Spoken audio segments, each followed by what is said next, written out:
Taká štandardná otázka, koľko solárnych panelov potrebujem, keď si chcem nabíjať svoj elektromobil. Môžeme si dať taký priemer, mám denný nájazd 80 km a auto s priemernou spotrebou 15 kWh na 100 km. A ešte by sme si mohli povedať taký rozdiel medzi letom a zimou, čo sa týka výroby.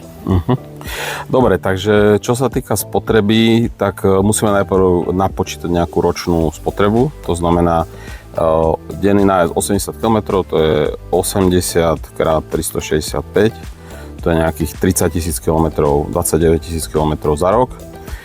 Spotreba 15 kWh na 100 km, takže delené 100 x 15 rovná sa 4,38 MWh za rok. Na 4,38 MWh alebo 4,5 MWh ročne potrebujeme elektrárne veľkosti 4,5 kW pík a to je zhruba 9 panelov. 9 panelov o veľkosti zhruba 500 W píkov nám vyrobí ročne to, čo potrebuje automobil. Samozrejme, tá výroba je výrazne nerovnomerná, to znamená, že vyrobí to oveľa viac v lete ako v zime, takže potom sa využíva služba, ktorá sa volá virtuálna batéria alebo požičovňa batérie a cez ňu v lete nadvyrobíme a v zime použijeme.